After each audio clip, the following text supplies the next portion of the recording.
En esta breve presentación de Mindfulness, estaremos 20-25 minutos, lo que quería que vieseis es qué es Mindfulness, entenderlo desde una perspectiva teórica, pero también tener alguna experiencia breve de lo que es Mindfulness, de lo que es este estado y también dónde se aplica. Entonces os invito a hacer una práctica. Mindfulness es muy práctico, os invito a apoyar los pies en el suelo, adoptar una postura cómoda.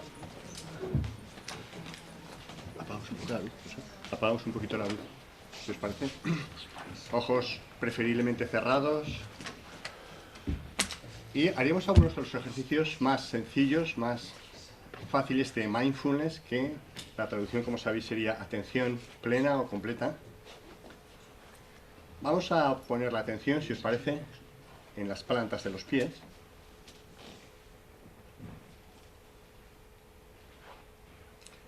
Y si lo hacéis así, podríais percibir el contacto de los pies con el suelo, con la tierra en última instancia, contacto con los zapatos, calcetines o medias si lleváis. Y podríamos intentar mantener ahí la atención algún tiempo.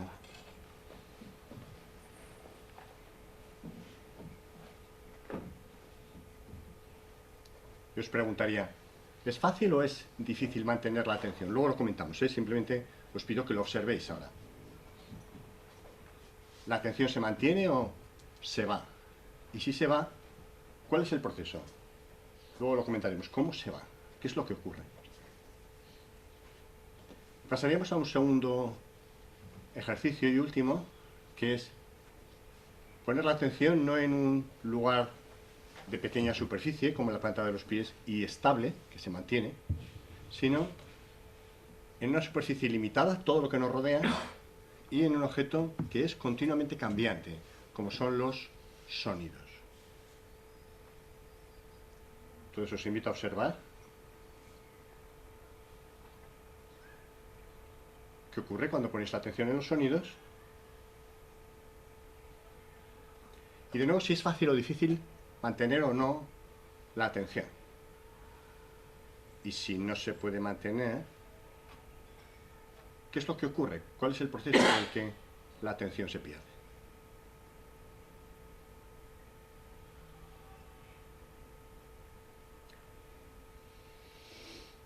Y lentamente, al ritmo que queráis, podemos ir volviendo. ¿Qué tal? ¿Cuál es vuestra experiencia? ¿Es fácil o es difícil mantener la atención? ¿Difícil? ¿Para todos, más o menos? ¿Sí? ¿Cuál es el proceso? ¿Cómo se pierde la atención? ¿Qué es lo que ocurre para perderla? ¿Aparecen pensamientos y la atención se va? ¿A todo el mundo ha sido por los pensamientos o a otras personas ha sido por otra causa? Porque he oído a alguien. Porque has oído un sonido y la atención se va al sonido. ¿Alguna otra causa? Picores. Picores, sensaciones corporales, dolor, la atención se va a ir. Podéis ver el proceso, ¿no? Es complejo mantener la atención porque la atención tiende a irse. Fijaos que lo que dicen los estudios es que el 50% del tiempo, como mínimo, la mente está divagando. Es decir, no está donde se supone que queremos que esté, donde queremos que esté la atención. De todo esto es lo que vamos a hablar en este pequeño espacio. Cuando hablamos de mindfulness solemos compararlo con la... Yo creo que sería mejor encender más allá o apagar esto, digo, pero si no, el contraste no es bueno, sí. ¿Cómo es un día normal de cualquier persona que vive en un país desarrollado, en un país occidental? Me decís si os identificáis con esto. Este modo de funcionar le llamamos piloto automático, es decir, estar continuamente fuera de donde estamos. Corriendo a toda pastilla en todo momento para hacer lo que sea. Comer sería un buen ejemplo. ¿Quién de nosotros podría comer solo comiendo? Imaginaos sin nadie, solos, por buena que sea la comida, pero sin móvil, ni televisión, ni libros, etc. Casi para todo, ¿no? Porque sería complicado. Siempre estamos haciendo algo mientras comemos. Digamos que la consecuencia es que no percibimos cuando el estómago está lleno y tendemos a comer todo lo que hay en el plato. Más del 50% de la población de los países desarrollados tiene sobrepeso. En parte por eso, ¿no? Por la poca percepción de cuando uno está lleno. Y pensar continuamente. Este sería el elemento clave. Yo ahora os estoy hablando, me da la sensación de que estáis escuchando con bastante atención, pero por mucho que escuchéis, ¿No notáis que estáis hablando con vosotros mismos continuamente, ¿no? Estáis comentando la jugada, ¿no? De tipo de, tiene razón, no tiene razón, esas diapositivas, porque ahora llego tarde, esa camisa que lleva, ¿no? ¿No tenéis ese diálogo interno funcionando continuamente? Los contenidos pueden variar, pero... Lo he clavado. Lo sabía, te he mirado y lo he visto que así. ¿Veis que esa charla que mantenemos continuamente con nosotros mismos es lo que llamamos diálogo interno, en psicología? El diálogo interno es la clave de todo. El diálogo interno es la clave de la felicidad y el sufrimiento. Es lo que trabajamos básicamente en Mindfulness. Porque ese diálogo interno hace que todo lo que conozcáis, todas vuestras experiencias, todas las personas que conocéis, están catalogadas en 3 categorías. Que son lo que me gusta, adelante, lo que no me gusta y lo que es indiferente. ¿Veis que todo está catalogado así? Solo no está catalogado así lo que todavía no conocéis. Si yo trajese una fruta exótica que nunca habéis probado, todavía no sabríais si os gusta o no os gusta. Pero solamente por verla ya diríais, oh, eso no me va a gustar, ¿no? Así es como funciona nuestra mente, y cuando estamos haciendo algo siempre estamos en otro sitio, ¿no? Por ejemplo, estamos trabajando y casi todos estamos, ¿no?, en el fin de semana, en lo que vamos a hacer, en vacaciones, etcétera, etcétera. Pero el problema es que cuando estamos de vacaciones o en el fin de semana, tampoco estamos ahí. Solemos estar en otro sitio, porque la mente casi nunca está donde está el cuerpo. Os invito a que lo veáis. Yo siempre digo en las charlas, no me hagáis caso de nada de lo que digo, observad si es así. Si pusiésemos nuestra vida en una línea temporal, veríamos que el cuerpo, lógicamente, siempre está en el presente. Todavía no hay tecnología para mandarlo al pasado o al futuro, ya llegará. Pero, ¿dónde suele estar la mente? En el presente. Vamos a ver qué hay en cada sitio. ¿Qué hay en el pasado? En el pasado hay recuerdos, hay experiencias, pero ¿qué tono emocional suele ser el que predomina en el pasado? ¿Qué os parece? De tristeza, en la depresión, en el duelo. Las personas están básicamente centradas en el pasado, observando lo que perdieron, lo que tenían y han perdido en relación a su estado actual. Y en el futuro, ¿qué hay? En el futuro hay planes, expectativas, cosas que queremos hacer, pero ¿cuál es el tono emocional que suele predominar también? La ansiedad, el miedo. ¿Qué es la ansiedad? Miedo a algo negativo que me puede ocurrir en el futuro, ¿no? Me enfermaré, moriré, perderé el trabajo, me dejará mi pareja. Sobre ese planteamiento, ¿dónde pensáis que está la felicidad? ¿Pasado, presente, futuro? En el presente, dicen por aquí, ¿el resto también o...? ¿Sí? ¿Pero decís convencidos o por descarte? En el pasado está la depresión, la tristeza, en el futuro está la ansiedad. Pues, ¿qué queda? El presente. Yo os insistiría que Mindfulness es una de las áreas donde más se está investigando dentro de la neurociencia, ¿no? Uno de los estudios más importantes que se realizaron hace 4 o 5 años, de Killingsworth y Gilbert, a unas 3.000 personas se les preguntaba con un smartphone varias veces al día durante varios días 3 preguntas. ¿Eres feliz? ¿Qué piensas? ¿Qué estás haciendo? ¿No? En el estudio salió que más de la mitad de la gente no era feliz. Ese dato ya se sabía, no hubiesen publicado el artículo por eso, ¿verdad, Rosa? Que está complicado publicar artículos. El dato era conocido, no lo hubiesen publicado, pero sí que fue la primera vez que se vio que la mayor parte de la gente que es feliz está casi todo el tiempo con la mente en lo que está haciendo. Y la mayor parte de la gente que no es feliz está con la mente la mayor parte del tiempo en otro sitio de donde está el cuerpo, en otro sitio diferente a lo que está haciendo, ¿no? Vemos que este es un tema clave.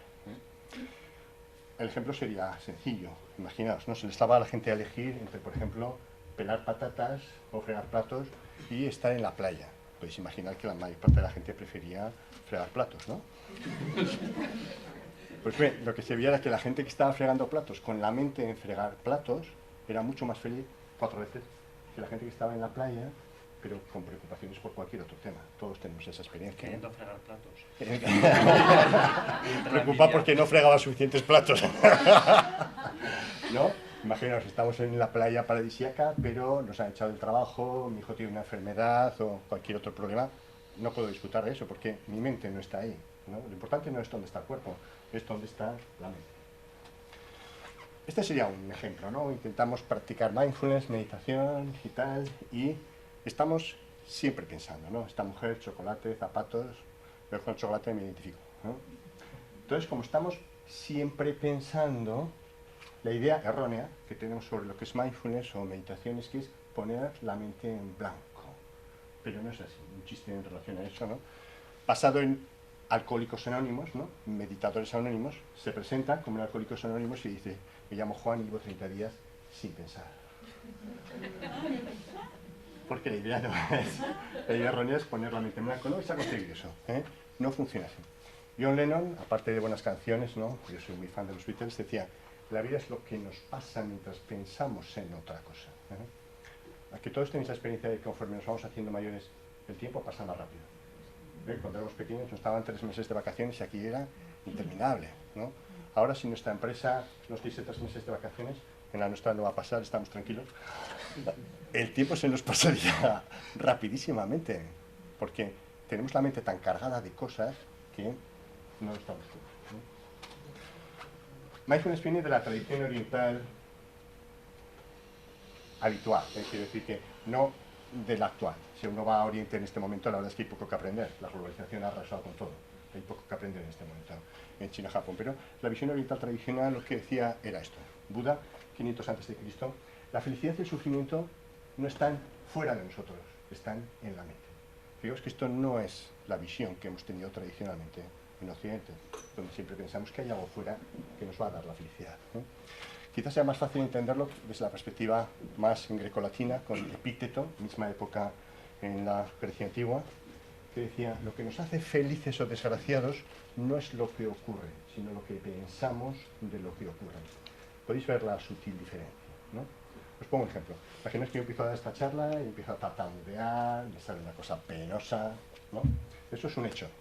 Sobre ese hecho, el pensamiento que puede aparecer en mí es del tipo de, pues sí, Javier, un fracaso de charla, con ese pensamiento, una emoción de baja autoestima y una conducta de no dar nunca más una charla. Esto lo conoceréis porque es muy frecuente. Pero fijaos, con ese mismo hecho, de una charla patética, penosa, etc., el pensamiento que puede aparecer es, pues sí, Javier, lo has hecho mal, de verdad, pero chico, sigue dando charlas que con el tiempo te saldrán mejor. Con ese pensamiento, la emoción que se genera de este desafío y la conducta es de seguir dando charlas, que es en lo que estoy, a ver si alguna sale más o menos. Y es que el hecho es el mismo, una charla patética. El tema es cuáles son los pensamientos y emociones que aparecen. ¿Estáis de acuerdo en que lo importante no es lo que ocurre, sino lo que pensamos de lo que ocurre? ¿Hasta ahí estáis de acuerdo? Pero fijaos que el tema es que lo que pensamos de lo que ocurre no lo elegimos nosotros. Es un proceso involuntario. Es decir, si cuando yo doy la charla, lo que aparece en mi mente es una idea del tipo, Javier es un fracaso dando charlas, déjalo, dedícate a otra cosa, en general es porque en mi historia biográfica, mis padres, mi entorno, eran muy exigentes y yo he internalizado esa visión del mundo y soy muy autoexigente y me sale automáticamente eso. Por el contrario, si lo que pienso es, Javier, sigue intentándolo, que con el tiempo te saldrá mejor, generalmente es porque en mi historia biográfica, mis padres, mi entorno, eran más apoyadores, o como lo queráis llamar, y lo que yo he internalizado es esa visión más compasiva del entorno. ¿Estáis de acuerdo hasta ahí? Entonces veis que lo importante no es lo que ocurre, sino lo que pienso. El problema, y esta es la clave de mindfulness, es que lo que pienso, la mayor parte de las veces, no es un proceso voluntario. Se considera que el 80% de nuestros pensamientos son involuntarios. Solo elegimos el 20% de ellos. Por tanto, somos víctimas de nuestra mente. Nos llevamos a nuestra mente a donde queremos. Lo que subyace, de alguna manera, entre estas dos formas de ver el mundo, porque se considera que habría dos formas básicas de ver el mundo, ¿no? La mente en modo hacer, sois expertos en ella, es decir, una mente que siempre está pensando, y una mente en modo ser, es una mente que no está con diálogo interno en ese momento. Hemos hablado del diálogo interno, lo tenéis identificado. La pregunta que os haría, es, ¿siempre habéis tenido ese diálogo interno funcionando? ¿Se entiende la pregunta? ¿Siempre habéis estado hablando con vosotros mismos? No. ¿Cuándo no? Cuando éramos pequeños. Hacia los 2 o 3 años aparece el lenguaje en el niño, la niña, para hablar con otros, y es en ese momento cuando aparece también el discurso interno, ¿no? Eso inicialmente es muy laxo, pero hacia los 7 años o así, eso se estructura. ¿eh? Y el lenguaje interno ya está de forma continua y nos acompañará toda la vida. Ese lenguaje interno, ¿qué función tiene? ¿Qué os parece? ¿Para qué estamos continuamente hablando con nosotros mismos? Porque queremos conseguir algo. Y el diálogo interno es la forma que tenemos de cambiar el mundo, de controlar el mundo, de pelearnos con el mundo. Os lo dejo ahí como reflexión. Entonces, la idea que tenemos y que subyace a todo lo que hacemos es que la felicidad está fuera de nosotros. Hay algo externo a nosotros que tenemos que conseguir y que cuando lo consigamos seremos felices. Yo cuando era... No sé. Te lo giro para que ¿se oye? Lo puedes dejar abajo. Vale. Vale.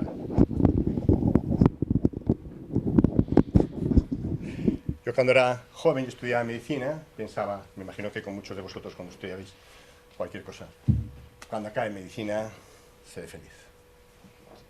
Efectivamente, cuando acabé medicina, pues el chute de felicidad me duró 6 meses aproximadamente, pero enseguida quería otra cosa. No, dije, cuando tengo trabajo, seré feliz.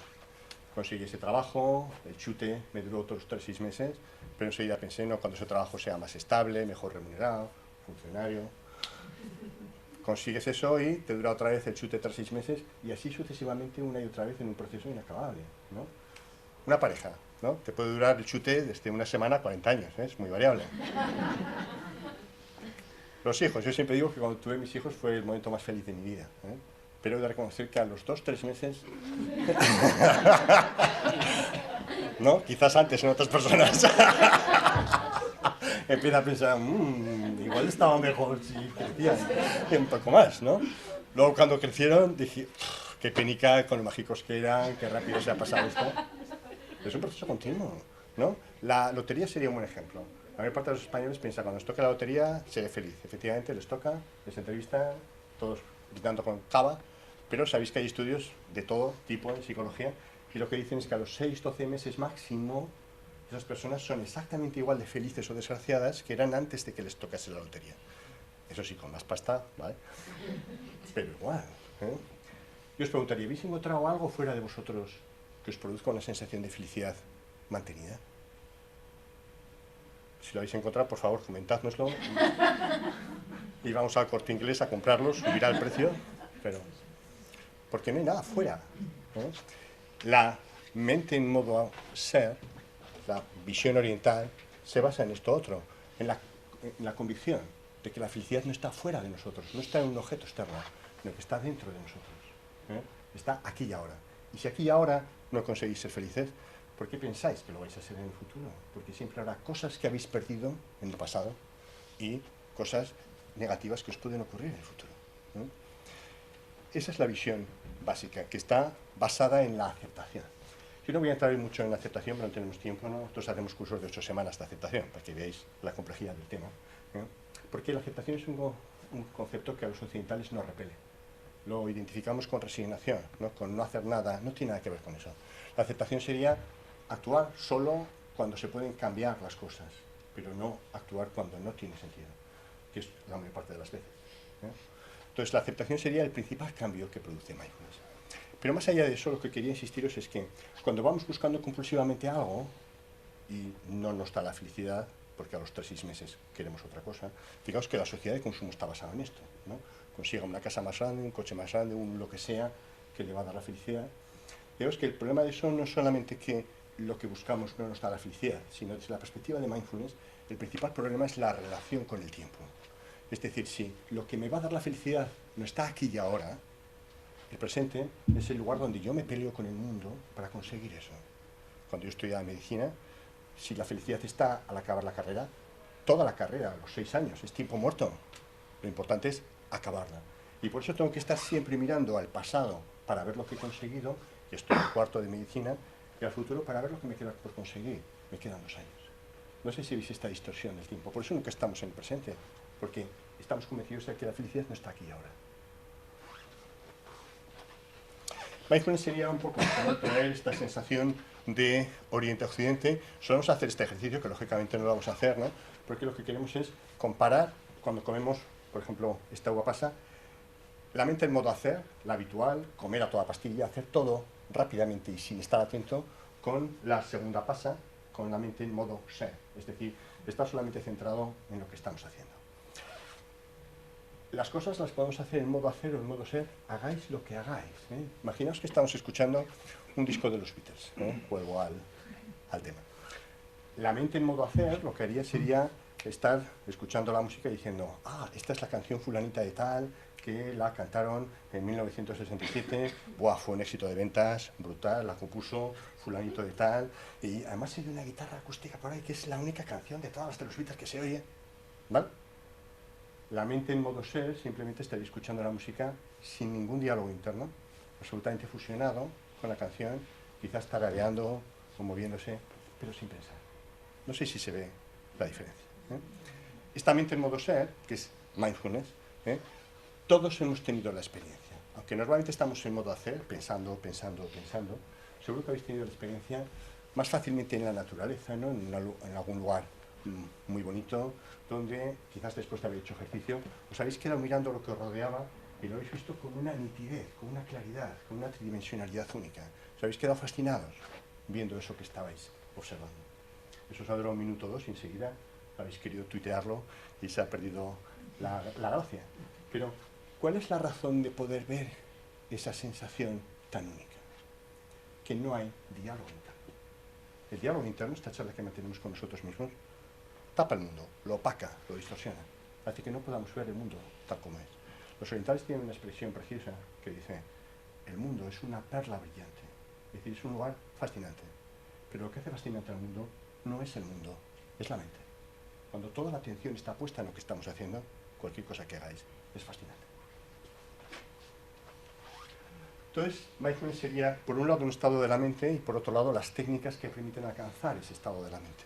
Habría muchas definiciones de mindfulness, esta es una de ellas, ¿no? Atención al presente con aceptación. Yo os insisto en el tema de la atención, que es la definición de mindfulness, porque la atención no es un tema menor, la atención crea el mundo. Nosotros creamos el mundo continuamente con nuestra atención. Yo ahora os estoy viendo a todos vosotros, pero si solo miro a Alberto, él es mi mundo. Y todo lo demás ha desaparecido, aunque siga estando aquí. No sé si lo podéis ver eso. ¿Qué le pasa a una persona hipocondríaca? Que no puede dejar de prestar atención a enfermedades, médicos, medicamentos, etc. ¿Qué le pasa a una persona depresiva o pesimista que no puede dejar de prestar atención a pensamientos y emociones negativas? Mientras que una persona feliz, optimista, básicamente presta atención a pensamientos y emociones positivas. Pero la vida de todos nosotros es muy similar. La oferta, el planteamiento que se hace mindfulness es desarrollar la atención de una forma tan intensa que pudieseis decidir dónde ponéis vuestra atención. Como os decía, también es las técnicas que permiten alcanzar este estado. Mindfulness no es exactamente meditación. Hay diferentes tipos de meditación, atencionales, deconstructivas, generativas. La que desarrolla mindfulness es las atencionales, pero este estado de la mente también se puede desarrollar con métodos psicoeducativos. Es decir, si desarrollásemos mucho la aceptación, aunque prácticamente no hubiésemos hecho nada de práctica de mindfulness, tendríamos fácilmente ese estado de mindfulness.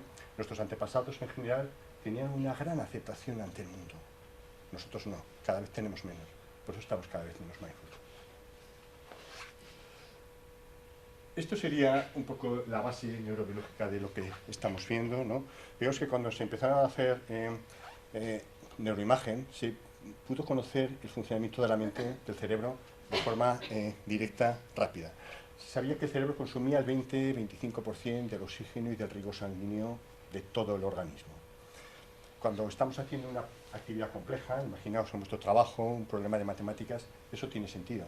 Pero lo que no les encajaba a los neurocientíficos es que cuando no hacemos nada, la mente apenas bajaba el consumo. Veis que esto no pasa con, por ejemplo, los músculos. Yo estoy corriendo, el consumo de oxígeno y de riego sanguíneo es muy elevado, y sin embargo estoy tumbado en la cama y baja prácticamente a cero.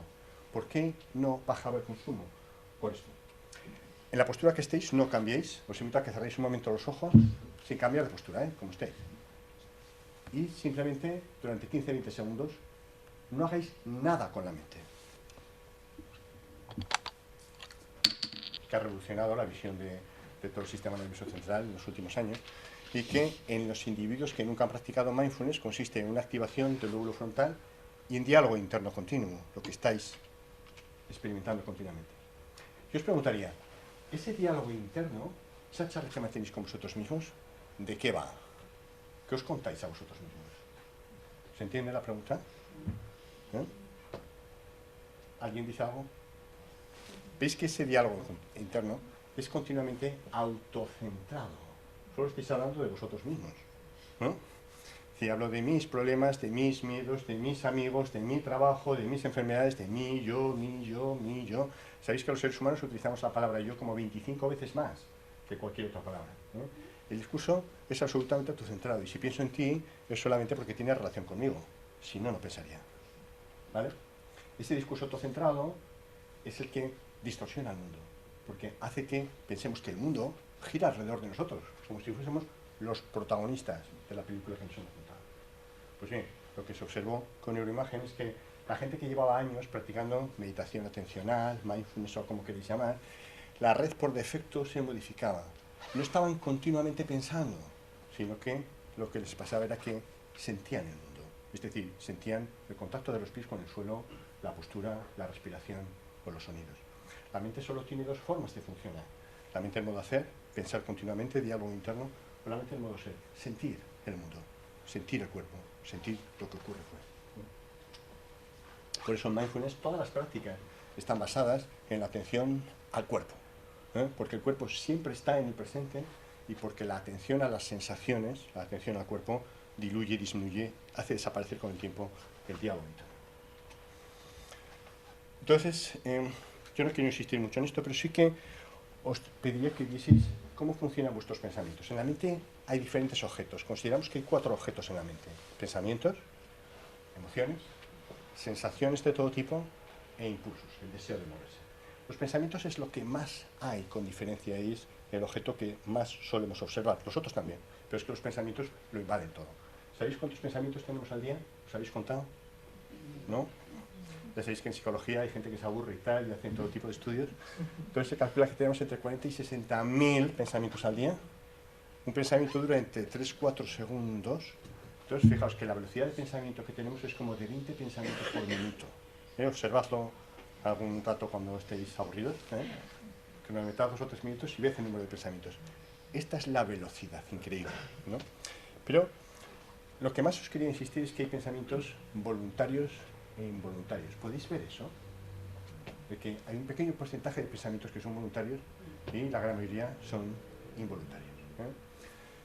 No nos da tiempo porque vamos a estar un poco rato, ya estamos terminando, pero os invito a ver la diferencia entre voluntarios e involuntarios. Cuando el pensamiento es voluntario, yo elijo el tema. Imaginaos, voy a pensar qué hago el fin de semana con mi familia. Disfruto mientras pienso. Y puedo cortar el pensamiento cuando quiera. Ya he pensado bastante en ese tema, me voy a dedicar a otra cosa. Cuando el pensamiento es involuntario, por ejemplo, las rumiaciones, yo no elijo el tema. Imaginaos que me acaba de dejar mi pareja y estoy hecho polvo con eso, mi mente se va ahí. No es un tema que yo haya elegido. No disfruto nada mientras estoy pensando con eso, estoy sufriendo y no puedo desconectar cuando quiera. Ya quisiera desconectar de eso, pero no puedo. ¿Veis la diferencia, no? La mayor parte de estos pensamientos son involuntarios. Están mezclados unos con otros y no somos capaces de ver bien esa diferencia. Con mindfulness nos dedicamos a eso, a intentar ver todo ese proceso de pensamiento. Al final lo que os va a ocurrir es que cada vez vais a tener menos pensamientos, no es que vayáis a poner la mente en blanco, pero con la práctica de la atención y menos pensamientos va a haber más huecos entre pensamientos. Cuando tengáis la experiencia de huecos entre pensamientos, esa sensación es increíble. Como estamos continuamente pensando, claro, nuestra idea es que solo podemos tener pensamientos positivos o negativos, ¿no? En ese contexto es más agradable tener pensamientos positivos que negativos, eso está claro. Pero cuando tengáis la experiencia de que la mente se para, que hay huecos sin pensamientos, esa sensación es tan agradable, tan satisfactoria, que un pensamiento positivo os va a parecer un tema de menor cuantía. ¿Vale? ¿Qué hacemos con la mente? Vamos a hacer una pequeña práctica y con esto iremos terminando. El núcleo de la práctica de mindfulness es lo que vamos a hacer ahora. Lo que cambia es dónde ponemos la atención, el anclaje, pero la estructura siempre es la misma. En cuanto empecemos a practicar, empecemos a cerrar los ojos, no lo hagáis todavía, vais a ver que van a empezar a pasar los pensamientos, pues eso, a razón de 20 por minuto. Lo que hacemos con mindfulness es poner la atención en un punto, desarrollar la atención. Vamos a elegir, por ejemplo, fosas nasales, pondremos ahí la atención, ¿vale? En cuanto pongáis la atención ahí, vais a ver que como la mente está acostumbrada a divagar, se va a ir, El punto 3 es darse cuenta de que la atención se ha ido. Este es el momento más importante, darse cuenta de que la atención se ha ido y amablemente volver al foco. Pero es que la dificultad, como os decía, es darme cuenta de que estoy divagando, porque como lo hago tan frecuentemente, más de la mitad del tiempo, disfruto mucho divagando. Estoy por ahí en los mundos de Yuppie y ni me entero. Entonces, el entrenamiento de la atención consistiría en eso, poner la atención en un punto, darme cuenta de que se ha ido y volver. Os invito a que volvamos a poner la postura anterior. Vamos a estar 3 minutos solamente porque tengáis un poco del sabor de lo que es mindfulness.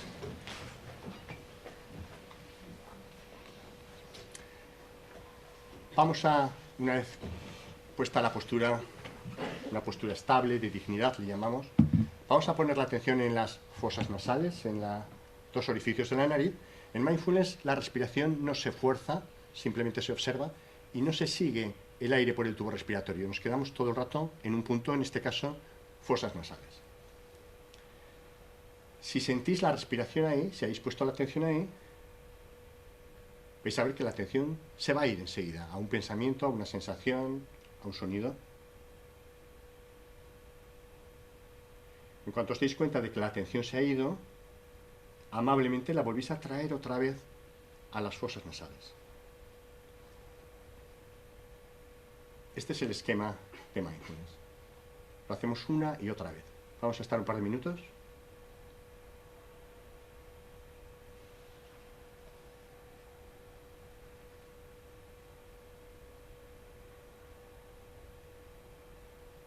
La atención se va, nos damos cuenta y volvemos. Un minuto más y terminamos. Intentamos mantener esta atención, este minuto.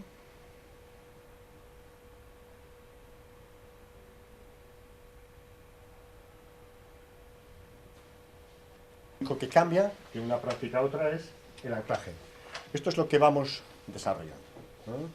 Si lo hacéis estos 5 o 10 minutos al día, en unas cuantas semanas vais a notar cambios importantes. Lo que dicen los estudios es que con 20 minutos, 8 semanas, los cambios son observables mediante test psicológico, mediante cuestionario, pero también son observables con resonancia magnética nuclear cerebral, es decir, las conexiones cerebrales se modifican. La amígdala cerebral, que es lo que regula las emociones, está mucho más conectada con lóbulo frontal. Veis que hay algunos prejuicios sobre si la postura es un impedimento, sobre si es difícil. Yo diría que nada de esto es así. Y acabo viendo rápidamente en todo lo que se está utilizando mindfulness, en salud, múltiples enfermedades físicas y psicológicas, en educación, en empresa, porque el estrés laboral se considera, el estrés en general, el laboral es de los más frecuentes, se considera la causa de múltiples enfermedades en este momento en medicina. Es lo que se llama la teoría de la neuroinflamación. Es algunas de las múltiples empresas que están utilizando, en España cada vez lo están utilizando más, las nuestras no, ni la Universidad de Zaragoza ni de Salud, pero bueno, y se habla de que esto es una revolución, ¿no? Cuando haya suficiente gente que esté involucrada de alguna forma con esta nueva visión del mundo, se piensa que eso puede producir un cambio increíble. En Estados Unidos, senadores como Tim Ryan están empujando para que esto sea así, pero Gran Bretaña es el país que ha tomado la iniciativa más fuertemente en este sentido. Este es un manifiesto multipartido de Mindful Nation, a Acción Atenta, que compromete a Gran Bretaña que en los próximos 15 años va a meter mindfulness de forma sistemática en la educación, en la judicatura y en la salud. Ellos piensan que si toda una generación de británicos recibe mindfulness de forma sistemática, el país cambiará y seguramente tiene. Y nada más, esto es lo que quería comentaros. Entonces, voy a comentar, hace unos días estuve en una charla de Santiago Niño Becerra y si el que no le conozca es uno de los economistas, uno de los pocos que predijo que iba a haber una crisis, ¿no? Y entonces en la charla él contaba que en un futuro que él veía muy próximo, los estados perderán la mayor parte de su poder y su protagonismo en relación a las grandes empresas. O sea, las empresas cada vez tienen más poder, de manera que en ese pulso que hay ahora entre los estados y las empresas por ver quién tiene el control de la situación, bueno, pues Santiago Niño Becerra vaticinaba que van a ser las grandes empresas las que van a empezar a tener cada vez más poder, más control, a través de herramientas como la inteligencia artificial o los muchos sistemas de control. Y entonces Santiago Niño Becerra en la conferencia daba por hecho, aceptaba que esto era un cambio que bueno, que se iba a dar sí o sí, y que él también preveía que iban a ser las propias empresas las que se iban a hacer cargo de las necesidades sociales de la gente, porque si no iban a dejar de existir, ¿no? Él no se planteaba que fuera malo y él confiaba en que la tecnología nos iba a ayudar a salir de los problemas que teníamos, ¿no? Este era su punto de vista.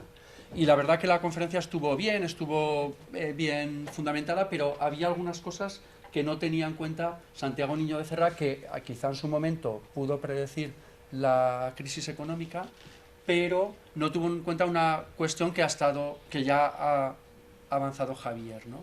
Y la cuestión es que estamos en un momento en el cual cada vez más personas comienzan un proceso interior de desarrollo de su conciencia.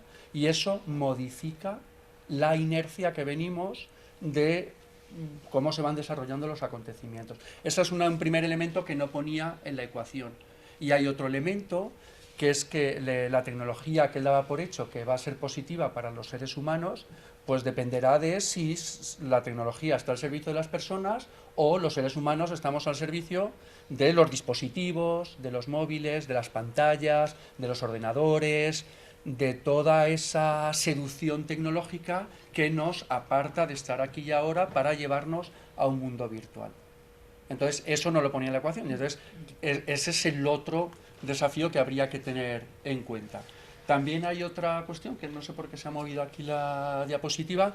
Hay un escenario que también tiene relación con esto. Uno puede hacer ese trabajo introspectivo y estar bien aquí y ahora, y eso es estupendo, pero mientras estamos aquí y ahora, el mar está contaminado por plásticos, el Pacífico está contaminado de la radiación de Fukushima, el cambio climático, hay científicos que opinan que es por la acción humana, de origen antrópico, hay otros que piensan otras teorías, pero independientemente de por qué sea, es cierto que hay un mercado de carbono, hay todo un capitalismo también con el tema medioambiental, pero en cualquier caso hay modificaciones en el clima, hay cambio en la pluviosidad, hay desplazamientos masivos de poblaciones que ya no pueden vivir donde estaban, aparecen una serie de fenómenos como muy problemáticos a nivel medioambiental.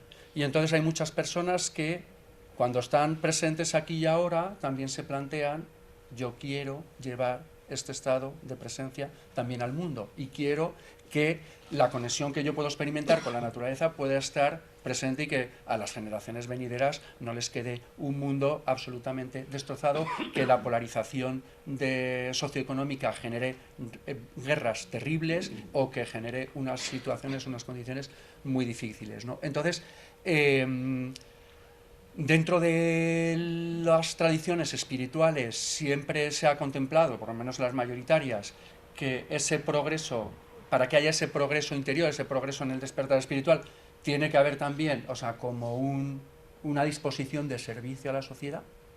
Pocas tradiciones espirituales están enfocadas aunque en mindfulness se habla de la felicidad, pero quizás sea de una manera instrumental, porque en realidad el anhelo que tenemos es algo como más profundo, es un anhelo de conexión con el mundo. Entonces no tanto es una felicidad egoica de uno mismo, del disfrute, sino de ser coherente, de que la vida tenga significado, y eso como que lo vivenciamos o lo registramos en otro lugar.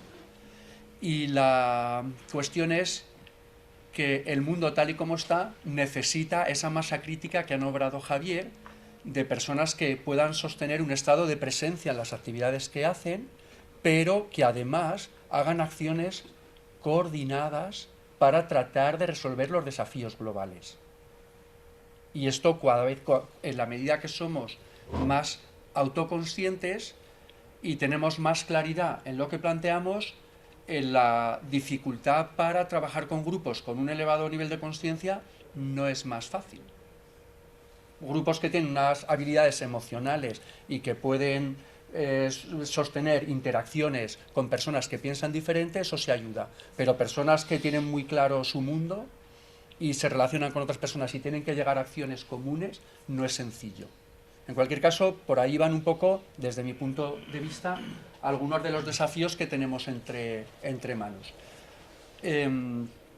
Hace unos días hicimos una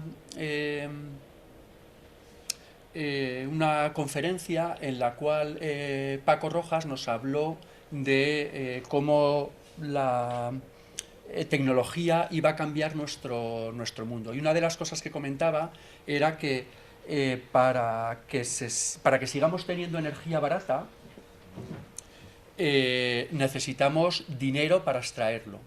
Y está llegando a un punto en el que tener financiación para desarrollar proyectos de extracción de petróleo es tan caro como el beneficio que se produce en la extracción del crudo o en el procesamiento.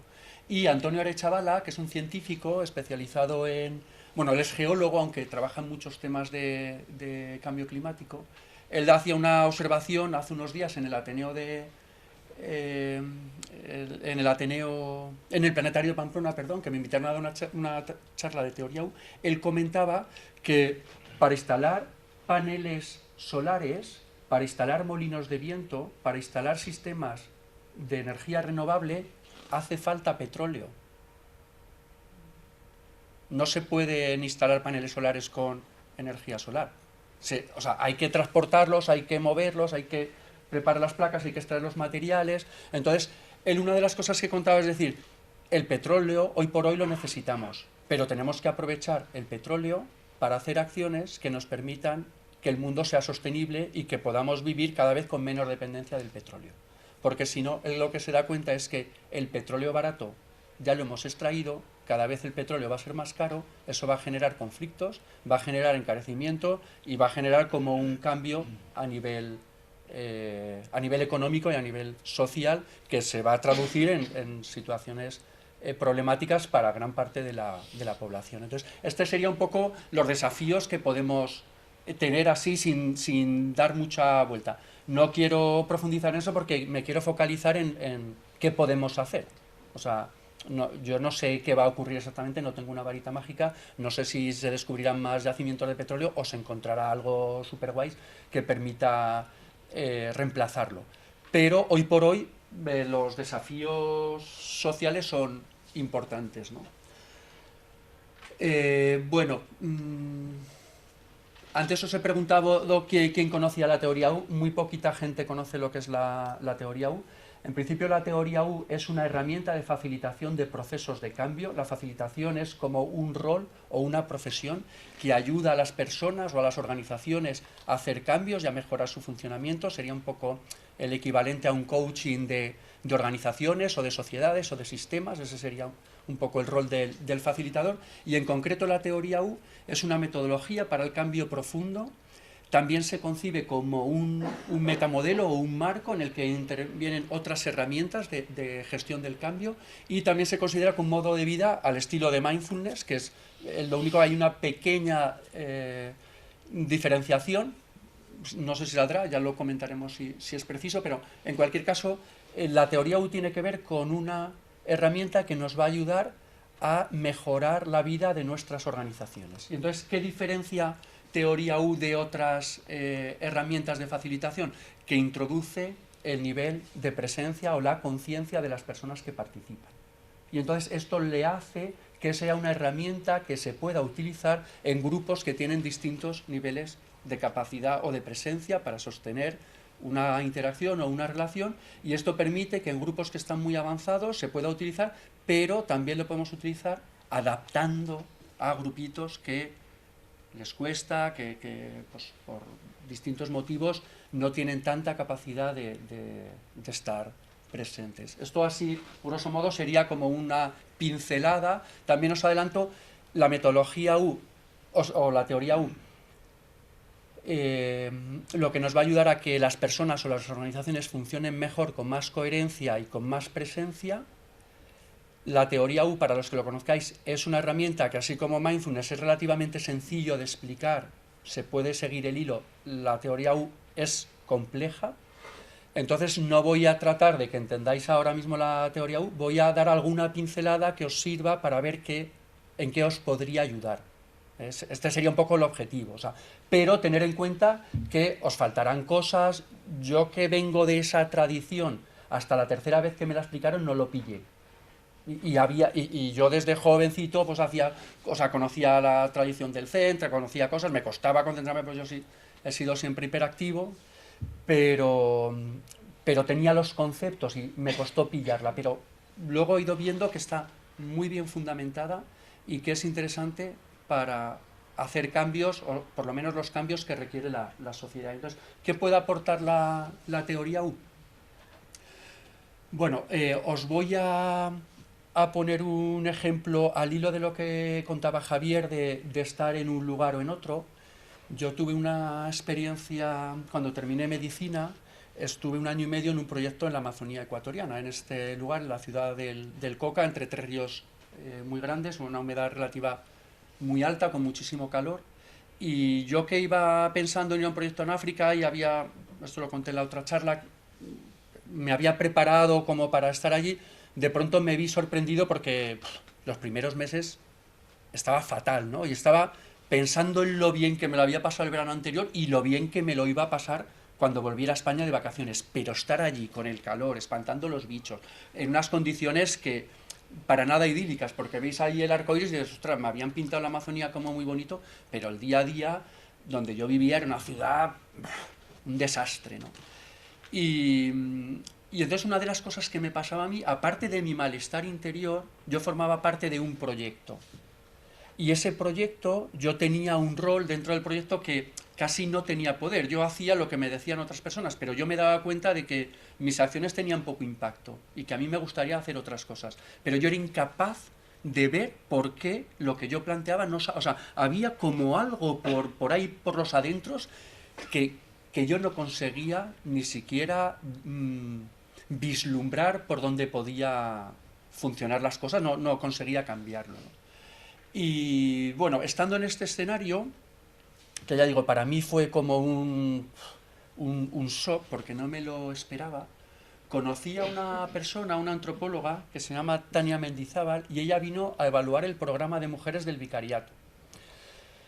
Mi proyecto, aunque estaba financiado por la Unión Europea y lo desarrollaba Médicos Mundi Andalucía, la contraparte local era el Vicariato de Aguarico. Entonces, Tania Mendizábal hizo una evaluación del programa de mujeres y dijo que el principal obstáculo para el desarrollo del programa de mujeres del vicariato era la estructura misma del vicariato.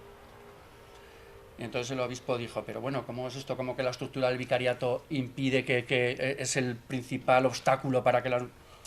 Entonces el obispo le pidió a Tania Mendizábal que repitiera la evaluación. Y entonces Tania Mendizábal repitió la evaluación y al repetir la evaluación señaló con precisión cuáles eran los elementos que hacían que la estructura del vicariato dificultara el desarrollo de los grupos de mujeres. Y entonces yo para mí me quedé absolutamente perplejo, porque yo estaba en una estructura, o sea, ella venía como consultora externa, yo estaba metida en esa estructura, jamás pensé que alguien podía hacer frente a la estructura y yo me planteaba o sea, ¿cómo es posible hacer esto que ha hecho esta mujer que para afrontar esto que a mí me parece ciencia ficción, ¿no?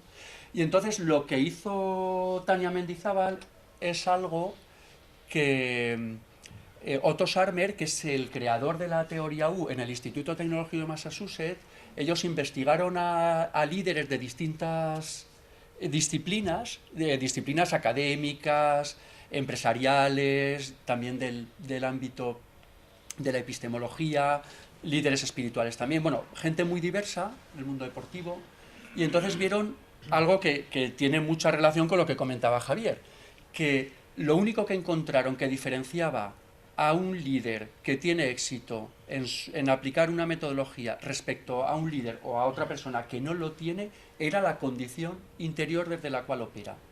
Los líderes que estaban, un poco en la terminología mindfulness, en modo ser, cuando estaban completamente entregados a la acción, sin disociación, sin dobles diálogos, las personas que podían sostener su presencia cuando estaban en un grupo y liderar un proyecto desde allí, tenían grandes resultados, mientras que las personas que estaban o estábamos en modo dar vueltas, tal, los resultados eran más pobres. Entonces, este es el primer punto. Ellos lo llaman, la teoría U constata que la calidad de los resultados que creamos en cualquier tipo de sistema social depende de la calidad de nuestra conciencia, de la fuente de atención desde la que operan los participantes en ese sistema.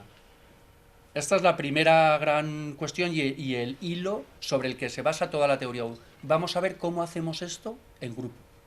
Porque la tradición oriental sí que hace ese trabajo introspectivo, pero y qué duda cabe que cuando uno tiene ya un bagaje haciendo ese trabajo introspectivo puede llegar a un grupo y puede sostener su estado de presencia más tiempo y tarda más en entrar en determinados modos automáticos y tal.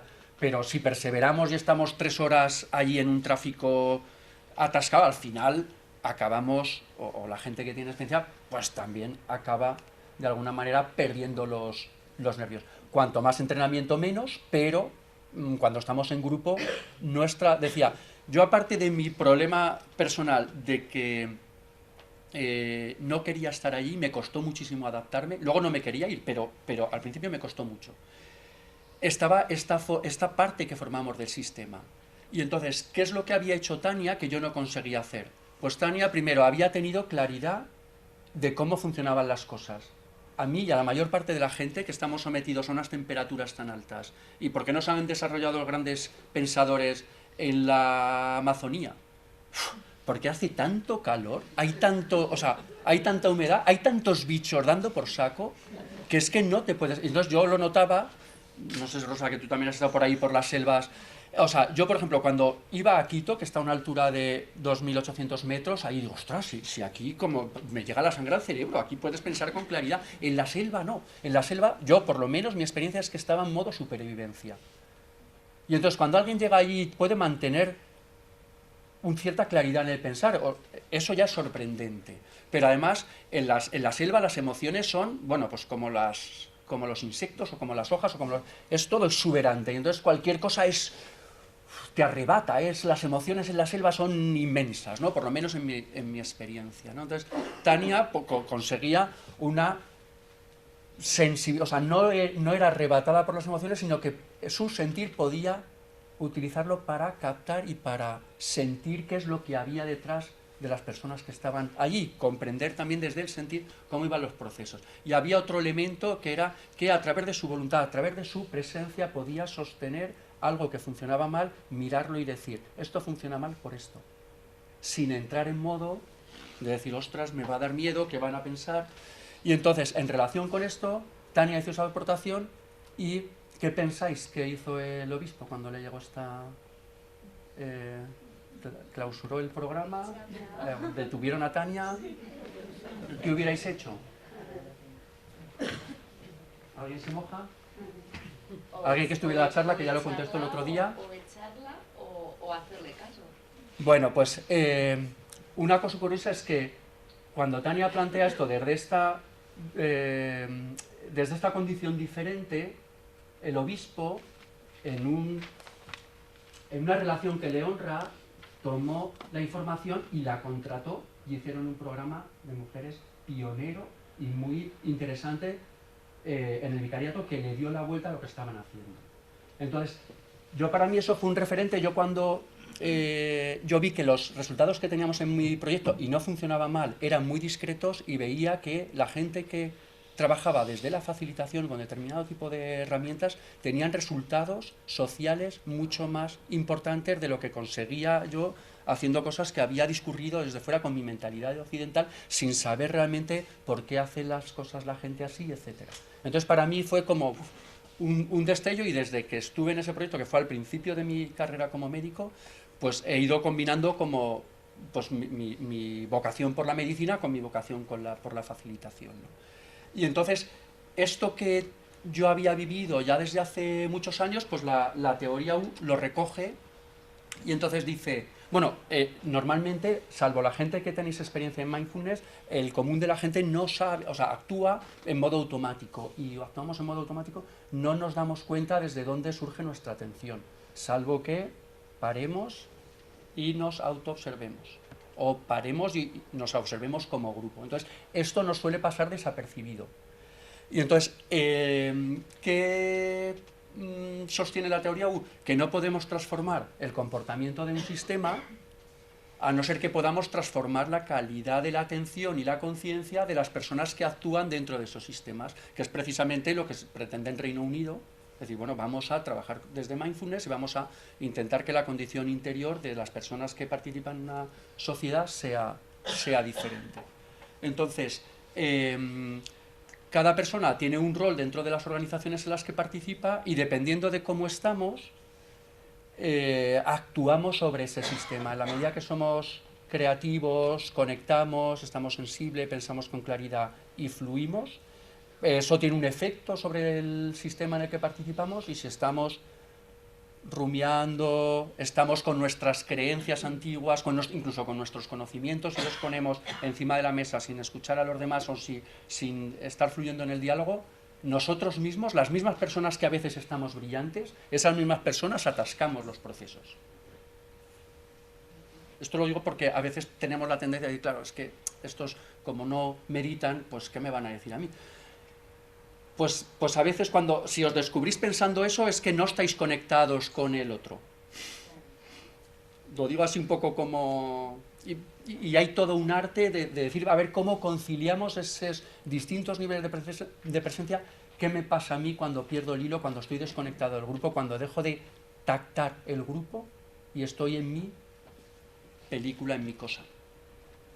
Y esto cuando la persona que está en el rol de facilitador nos resulta más fácil. A mí me resulta más fácil estar presente desde el rol que estoy ahora que si estuviera en una silla y hubiera estado trabajando en un trabajo físico que estuviera cargado y llevara 8 horas y tengo que prestar atención en lo que dice otro. Eso es mucho más cansado. Entonces, en este rol es más fácil estar centrado. Pero tenemos que ser conscientes de cómo funciona la película para que cuando estemos en un grupo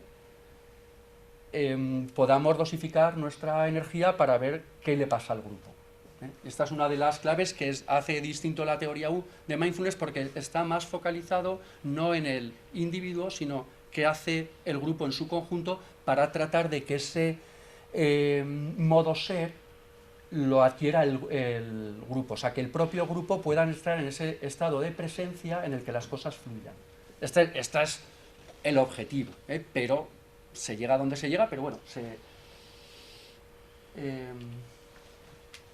bueno, esto no lo voy a... Este sería para que... Se llama teoría U porque hace este proceso que es la U, se empieza en una intención, un grupo, pues que sea una asociación para el tema que sea, un proyecto cualquiera.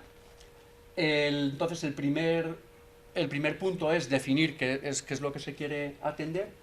El segundo punto es observar, es decir, observar desde distintos puntos de vista lo que queremos cambiar, lo que queremos transformar, pero escuchar también no solo con la percepción ordinaria, sino también con cierta claridad mental desde el sentir abierto. Y finalmente el estado de presencia y no presenciar, que lo que busca así como mindfulness no tiene un objetivo de hacer una cosa u otra, simplemente mantener el foco, y lo que la consigna es tratar de mantener el foco sin interpretar, simplemente mantener el foco, y eso produce los cambios y ya está. En la teoría U se busca ese estado de estar presente allí, aquí y ahora, pero se pone una consigna, y es: voy a tratar de captar qué es lo que la vida me está pidiendo que haga en este momento. Voy a tratar de sostener mi percepción allí en donde emergen esos anhelos, esas vivencias profundas que normalmente, si no las miramos, pasan desapercibidas entre un montón de estímulos que nos pone la tele, que nos pone la radio, y entonces sí, pues me gustaría antes de tal fecha haber hecho tal cosa, pero si no ponemos el foco allí, cuando llega al final de nuestra etapa laboral o cuando llega al final de nuestra... O sea, miramos hacia atrás y pensamos, me hubiera gustado hacer esto y lo otro, pero como el día a día se me llevaba y hacía tal y hacía cual, y entonces esos anhelos profundos que me gustaría hacer, que tienen que ver con lo que yo quiero hacer o vengo a hacer a este mundo, si no los miro ni los atiendo, pues se van apagando. Y entonces la teoría U, ¿qué hace? Vamos allí a entrar en ese estado de conciencia mediante herramientas de mindfulness y algunas específicas de la U, y allí vamos a mirar cuál es mi tarea, mi tarea con mayúsculas, qué he venido yo a hacer aquí, qué es realmente mi vocación, mi anhelo, lo que me sentiré orgulloso de hacer, de haber hecho cuando me vaya, y lo que me sentiré mal si no he hecho al final cuando me vaya de aquí, que todos nos vamos a ir algún día, ¿no? Entonces, ¿qué hace teoría U con esto? Pues esta experiencia de captar ese anhelo, esa tarea, la cristaliza, tratamos de sostener la mirada, vamos viendo que nos va diciendo ese anhelo y lo vamos tratando de concretar. En teoría se llama cristalizar esa etapa, la vamos tratando de concretar.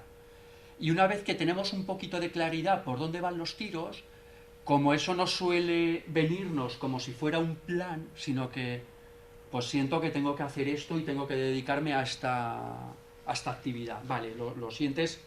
Y entonces la tarea es, cuando ya tienes claridad en eso, lo que hacemos es lo que llamamos en el mundo de la industria un prototipo. Hacemos un pequeño experimento en el cual vamos a intentar ese anhelo llevarlo al mundo haciendo una pequeña práctica. Pongamos un ejemplo fácil que utilizo a veces. En un momento dado que descubro que me llena pues no sé, pues el hacer de chef, por ejemplo. Me gustaría tener un restaurante. Pero siempre me ha gustado, no lo he desarrollado porque tenía un trabajo, porque mis padres quisieron que estudiara una carrera, y entonces, pero llega un momento en mi biografía que digo, me apetece hacer esto porque aquí me siento creativo en esta actividad. Puedo estar presente aquí y ahora en esto de la cocina, y en otras cosas que hago, pues es más estable, gano más, no me llena. Y entonces digo, bueno, ¿qué hago? Quiero abrir un restaurante, pero hay muchos, no sé si se me va a dar bien, y entonces uno dice, bueno, voy a hacer 3 platos. Voy a invitar a mis amigos y voy a ver qué plato tiene éxito. Puedo hacer un restaurante de comida italiana, un restaurante de vegetariano o un restaurante de, no sé, pues de asaos. Vale, y entonces, si se te da bien una cosa sí y otra no, o en un espacio sí o en otro no, o en un contexto o de una determinada forma, ese prototipo te va dando pistas antes de terminar un proyecto completamente diseñado, hasta que tienes la información suficiente para que tu proyecto esté maduro. Este sería como el proceso. Una vez que tú ya tienes tu proyecto en marcha y ya has montado tu restaurante, o ya estás alineado con montar el restaurante, te juntas con otras personas que tienen intereses comunes, que puede ser otra persona que quiera formar parte del proyecto, o cuando ya lo tienes montado, con otros proyectos de restaurantes o de distribución de alimentos o con hoteles, otra cosa. O sea, que vas como evolucionando. Y entonces, si os fijáis, en el proyecto hay una diferencia fundamental de cómo se trabaja en Teoría U a cómo se haría un proyecto empresarial convencional. No sé si sabéis la diferencia. En un proyecto empresarial convencional, uno mira, analiza el mercado desde la cabeza, ve una oportunidad de negocio, monta un proyecto desde la cabeza, lo pone en marcha si tiene pasta o busca la financiación y lo trata de llevar a cabo. Y entonces, la parte realmente que nos llena, que nos resulta significativa, muchas veces está como en un segundo plano. Y la Teoría U es el centro. Por eso nos garantiza, no al 100%, pero tiene más posibilidades de que funcione si hacemos algo realmente desde nuestra vocación, desde nuestro anhelo más profundo, que si es algo que hemos analizado simplemente desde el pensar discursivo. Entonces esta es un poco la diferencia, no sé cómo vamos a ver ahora. Vale. Bueno, ¿cómo podemos...? Este sería el proceso U. ¿Cómo podemos hacer o cómo podemos utilizar el proceso U en distintos ámbitos? Uno es para ver los niveles de comunicación desde la escucha habitual, escucha-descarga, que sería el modo habitual, el automático, en la cual yo me comunico con los otros para confirmar mis ideas previas. Realmente no tengo interés en lo que me dice Ángel, por ejemplo. Yo estoy a lo mío y si me dice Blanco, decir, es que Ángel no tiene idea porque es negro, o al revés, ya sabía yo que me daría razón. Pero mi objetivo es confirmar lo que ya sé. Este sería el patrón de descarga. Y en muchas organizaciones mucho tiempo estamos como en ese estado, ¿no? Hay el siguiente paso, que es escuchar los hechos. Es decir, bueno, pues voy a ver por qué una persona dice blanco y yo he pensado que era negro, o dice que es este color si yo lo veo de otra manera. Y entonces uno ya trata de comprender los hechos. Ya no estamos cerrados a lo que yo pensaba previamente, sino mi mente por lo menos está abierta a ver lo que dicen los demás, a tratar de entenderlo. Ese sería el segundo nivel.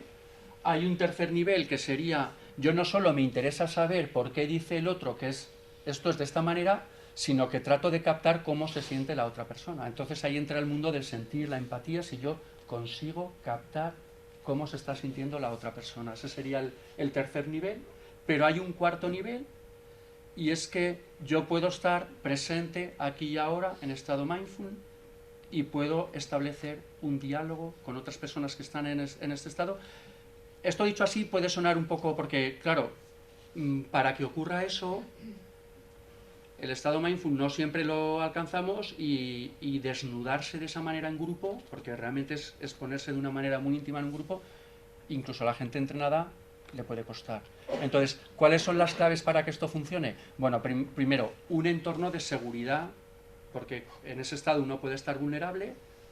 Ese grupo tiene que, lo que ocurre allí, uno tiene que estar seguro que las personas con las que participa, que se siente que hay unas reglas, que eso no sale de allí, que hay unas reglas de cuidado de las personas. Entonces, ¿en qué consistiría este estado? Porque seguro que lo habéis vivido, si dicho así puede sonar como más exigente, pero seguro que habéis estado a lo mejor una tarde de un sábado en algún lugar con los amigos o las amigas, maquinando algo, y habéis como estado cogidos por el entusiasmo, y lo que una persona dice lo acompaña a otra persona y luego otra persona, y entonces hay como un diálogo fluido, algo que se construye y se crea, que no tiene que ver con lo que yo traía, ni con lo que piensaban los otros, ni lo que sienten los otros, sino es algo que co-creamos en el grupo en el momento presente.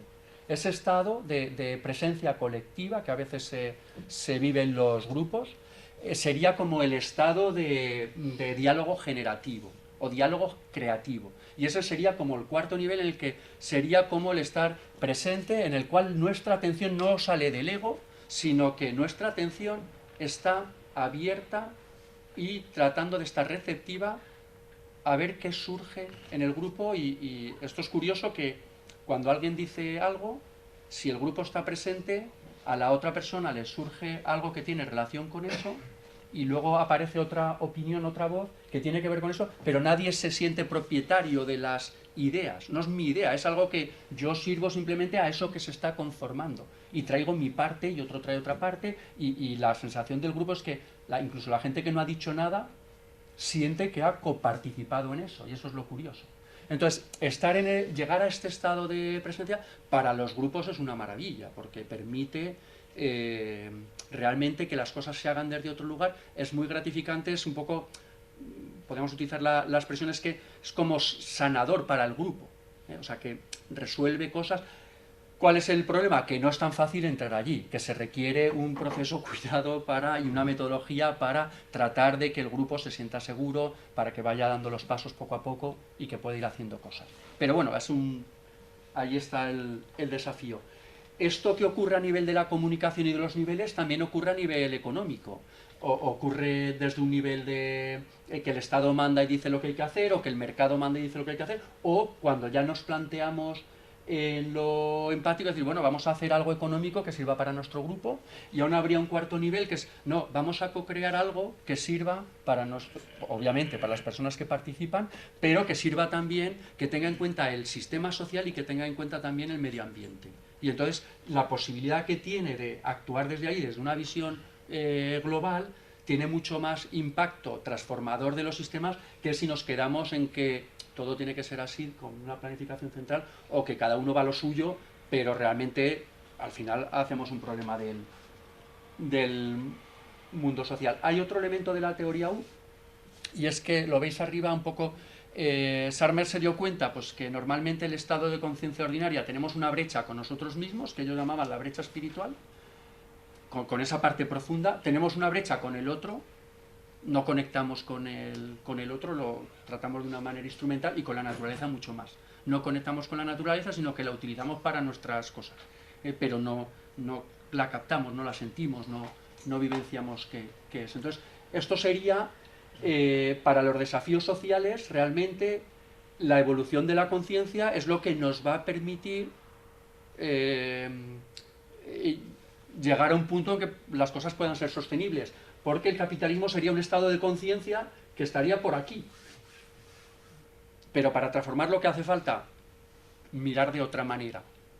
Y eso es lo que en la teoría U se intenta desarrollar en grupo.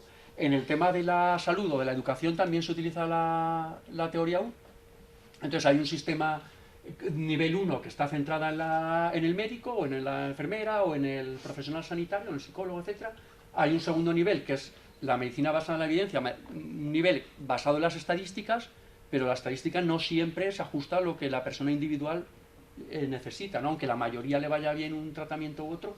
Entonces el tercer nivel ya se centra en el paciente, que es lo que a ese paciente le va bien. Y en el cuarto nivel sería decir, bueno, no vamos a fijarnos en la enfermedad, vamos a poner el foco en lo que le genera a esa persona más salud, más energía, más vitalidad, más presencia y tal. Y ahí estaría mindfulness, pero estarían otras muchas más herramientas que permiten cómo avanzar en esa dirección, ¿no? Este sería un punto de vista sobre la salud. Y entonces...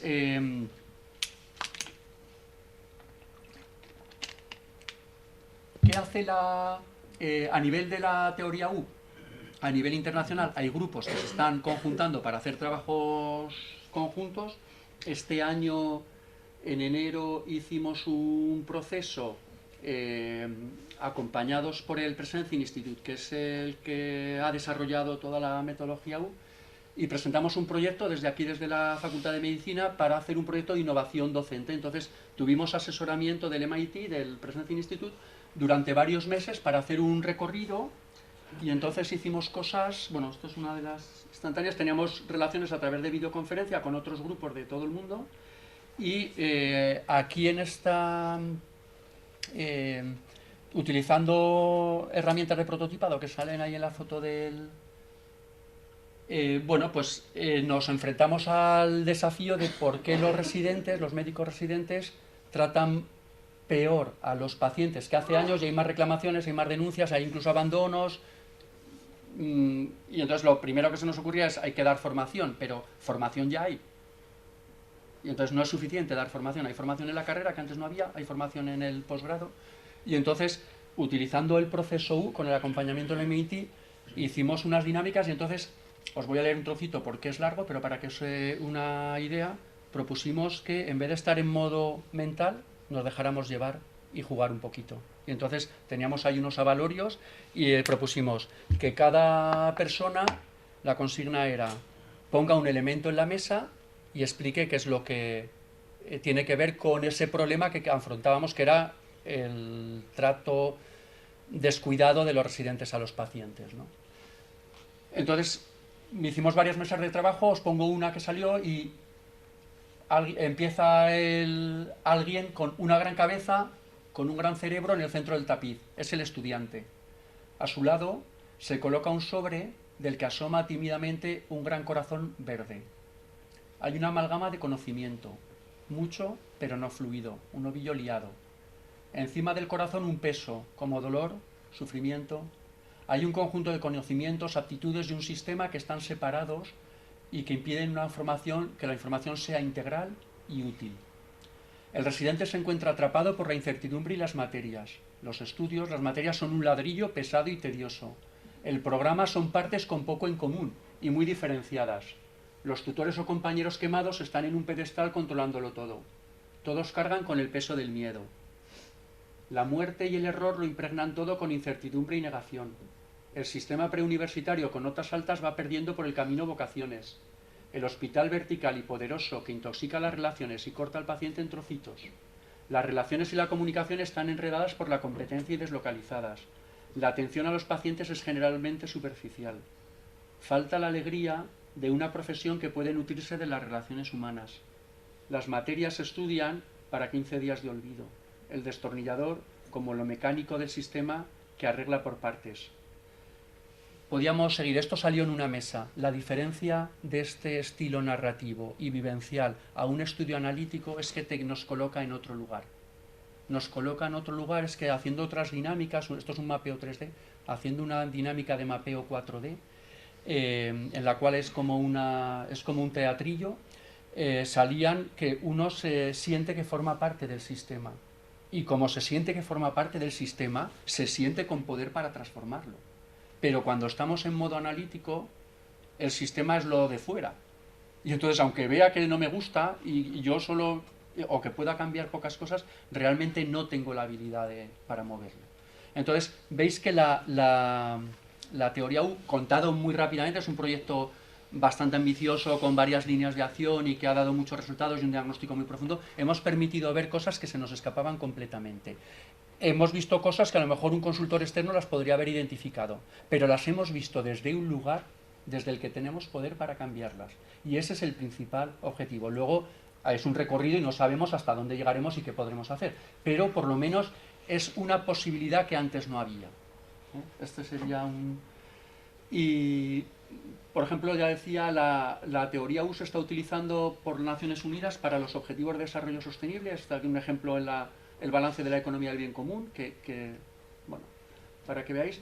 Entonces, había previsto, lo que pasa que no tenemos tiempo, que hiciéramos una de las meditaciones que utilizamos en teoría U, y que luego conversarais por personas para intentar llegar como a ese estado de conversación genuina, porque es muy transformador, la verdad que resulta muy sano, pero como no tenemos tiempo para desarrollarlo, os voy a contar un poquito cómo podemos utilizar la teoría U en la práctica, o por lo menos una propuesta que llevamos preparando bastante tiempo.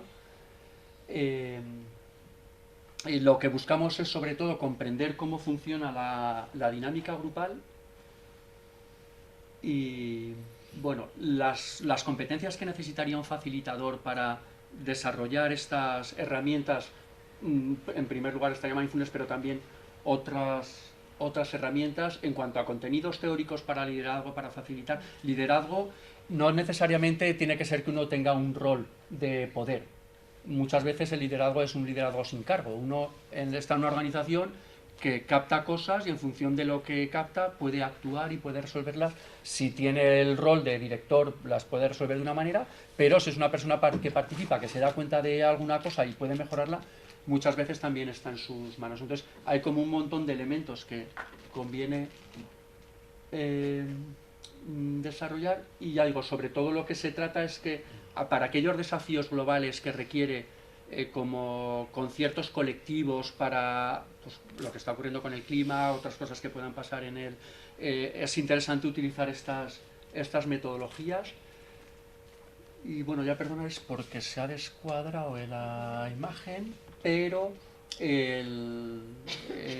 no sé si os ha llegado a todos en la información que al final de la conferencia os íbamos a presentar una propuesta de un viaje más que una formación. Nosotros lo que pretendemos es como generar una masa crítica de facilitadores, de gente que tenga un nivel de presencia y que tenga ese interés de trabajar por la comunidad o por el grupo para poder acompañar estos procesos más globales que se requieren en nuestro entorno.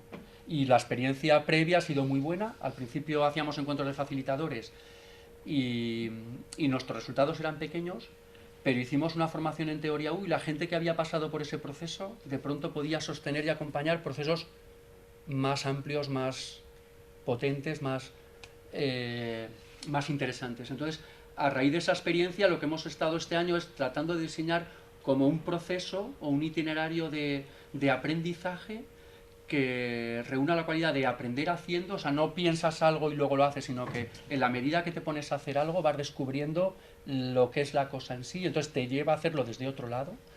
Y entonces, ¿cómo planteamos que podría hacerse ese recorrido? En principio habíamos planteado como un proceso compacto. Tiene dos itinerarios. Uno serían hacer a fines de semana, uno sería el próximo en 25-27 de octubre, otro en noviembre, y luego en enero, marzo y mayo. Y luego, a la vez que se hace, o paralelamente que se hace ese trabajo de aprendizaje y de construcción de un proyecto común, haríamos unas sesiones de 3 horas entre semana para trabajar temas transversales. Entonces serían como dos itinerarios. Luego además haríamos una sesión de coaching al principio y otra al final para acompañar que cada persona desarrolle su propio proyecto, porque cada uno tenemos un desafío en relación a las organizaciones en las que participamos. Entonces, uno como facilitador, hay una persona que está contratada en una organización, otro que es un freelance y trabaja como consultor externo, hay otras personas que simplemente lo hacen porque quieren ayudar a mejorar la sociedad, otros como autoconocimiento, no tienen ningún planteamiento fuera, pero entienden que comprender cómo funciona la sistémica de las organizaciones y situarse mejor le ayuda a estar bien. Entonces, bueno, hay distintos. Entonces, el hacer un acompañamiento de coaching permite que cada uno enfoque su proyecto, y luego uno de los objetivos sería hacer una pequeña jornada, algo que no requiere mucho esfuerzo, pero que nos iba a ayudar como a que poner el foco de todo el grupo. Cada uno tiene su proyecto individual, pero a nivel de grupo tenemos un pequeño foco, y así nos permite mirarnos como grupo y aprender de esa meta visión, de ver que nos salimos del rol para ver cómo yo actúo en un grupo, y eso me permite tomar conciencia de mis roles, de cómo yo actúo en otros grupos, y me permite transformar hábitos, inercias que tengo en otros grupos. Entonces eso es más fácil hacerlo así. Entonces esta sería la propuesta, y al finalizar lo que pretendemos es que se comprenda mejor cómo funcionan los grupos, cómo sostener un reto personal. El reto personal puede ser perfectamente hacer un proceso de trabajo interior y ya está, ¿eh? Lo que pasa es que lo hacemos teniendo en cuenta las variables de cómo el entorno nos afecta y nos saca de nuestro estado de presencia. Esa sería un poco la pequeña diferencia con un proceso de mindfulness clásico. Entonces, al hacer este proceso y reconocer mejor nuestros patrones de relación con los grupos, mejora nuestra capacidad para participar, nos ayuda a transformar nuestra vida y la de las organizaciones de la sociedad que participamos. Podemos mantener la atención plena mejor cuando estamos en un grupo, porque trabajamos específicamente eso también, y sobre todo, aparte de disfrutar del viaje, se puede abordar desafíos colectivos más amplios, o se puede participar como de esos proyectos. Y vale, esto más o menos ya lo he contado. El profesorado, hay gente pues de los que hemos ido, pues está Tania, está Arechavala, está Paco Rojas. Con Javier haremos un retiro el segundo año en una casa en la montaña. Bueno, ya veis que hay gente como muy cualificada. Espera que os estoy volviendo para atrás. Vale, entonces el primer año empezaremos 25-27 con la facilitación de procesos grupales, desarrollo personal, arte de la facilitación. Haremos un retiro en Casa Pirineos, que es una casa que está al lado de Jaca. La sistémica organización nacional y cómo nos relacionamos con el dinero en enero.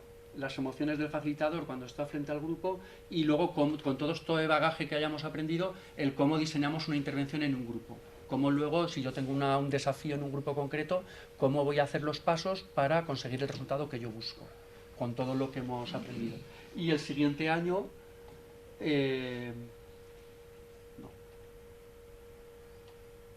Vale.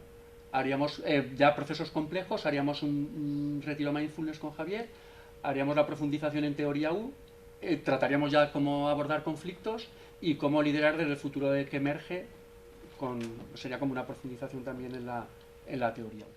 Y nada más, no sé si tenéis alguna pregunta, sí que también os digo, si queréis ayudarnos con la difusión y llevaros algún cartel o algún díptico, pues os lo agradezco, y si tenéis cualquier duda, pues os ponéis en contacto con nosotros. Aquí no sé si se ve en info o en albertofacilita.eu, y haremos una reunión. Empezamos el programa el 25 de octubre a las 6 de la tarde en el Joaquín Roncal, en el centro Joaquín Roncal. Entonces la primera sesión nos vamos a juntar todas las personas que quieran participar, que lo tengan claro ya, o personas que quieren participar en alguno de los eventos, porque explicaremos cómo participar en el proceso. Y entonces la primera sesión, por lo menos la primera hora, será abierta, será gratuita. Entonces, si tenéis dudas y queréis saber un poquito más, pues esa sería como otra oportunidad. Si lo tenéis claro, yo os pediría que nos lo digáis cuanto antes para poder organizar también el proceso. Entonces, no sé si os queda alguna duda, algo que queráis comentar. Yo tengo una pregunta. María, sí. ¿Puede una persona facilitar a un grupo sin que el grupo quiera ser facilitado?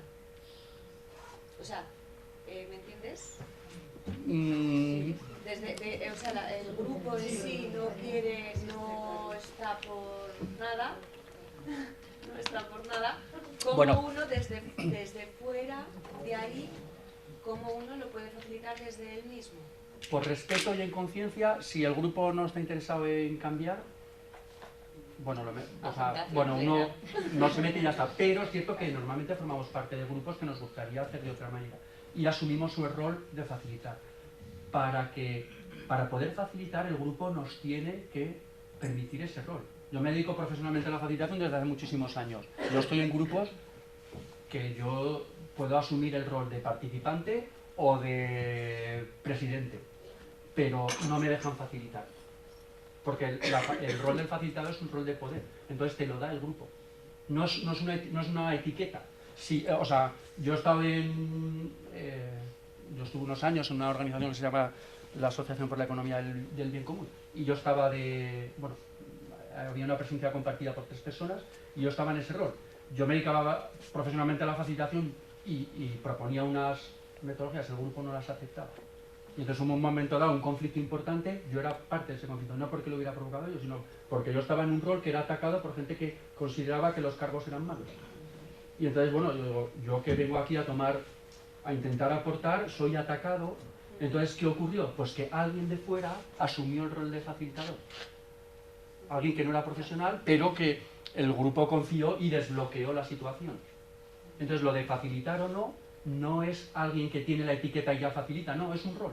Y entonces lo que aprendemos con estos procesos es decir, cuando tienes el rol de facilitador y realmente lo puedes hacer con soltura, o cuando y también ocurrió en otros grupos en los cuales participas como otras personas, tú intentas desarrollar una metodología para llevar al grupo a una dirección que tú ves que es la apropiada y la gente te boicotea porque tiene una realidad distinta. O sea, entonces, con esto aprendes a ver cuándo estar en el rol y cómo hacerlo. Otra cosa es que a través de cómo nos relacionamos con el mundo podemos hacer como Tania. A mí me encargan algo y yo, por mi presencia, es que estoy influenciando ya en el grupo. A veces es simplemente no es ni con lo que yo digo, con la manera en cómo lleno el espacio. Sí, o sea, yo con un movimiento puedo hacer algo así que cambia las cosas del grupo, pero claro, hay que saber hacerlo.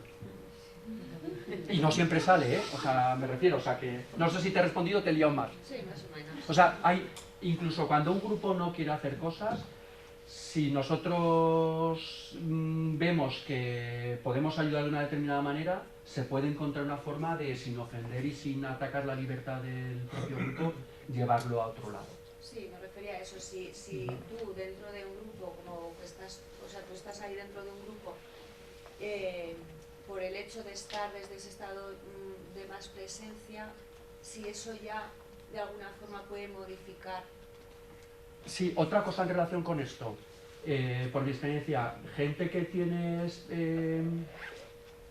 capacidad de estar presente y que está en su mundo y tal, cuando están en un grupo que está en modo descarga o en modo pelea, son percibidos como frikis, Entonces, no penséis que por estar en el estado de nirvana y haber llegado al nivel no sé cuánto de iluminación vais a llegar a un grupo y el grupo se va a plegar a vuestras opiniones, ni mucho menos. O sea, yo he visto en grupos sociales que gente que tenía una disposición de unos valores realmente o sea, ser atacados despiadadamente. Lo que pasa es que imagino que con todas estas herramientas y con lo que nos decía Javier, la forma de sostener eso y de llevarlo es lo que te hará cambiar. Claro, eso es... Te pueden estar atacando, pero si tú estás con esa presencia, claro, con la eso es, sí. Esa es la diferencia, eso es lo que... si uno avanza en esa dirección y conoce un poco las claves, la capacidad que tiene de hacer transformaciones en su entorno se multiplica. Y hace falta las dos patas, porque uno puede tener un estado de presencia muy bueno, pero si no sabe por dónde le vienen, porque claro, esto es un mundo, pues al final se desaniman, entonces, bueno, es una oportunidad de hacerlo. ¿Alguna cosa más que queréis contar? Bueno, pues os iba a decir, las personas que tengáis interés, pues voy a dejar aquí un folio para que os podáis apuntar y pues, son las 9 menos 2 minutos, os agradezco un montón la participación y bueno, si queréis información solamente también me podéis dejar el mail y ya digo, gracias por...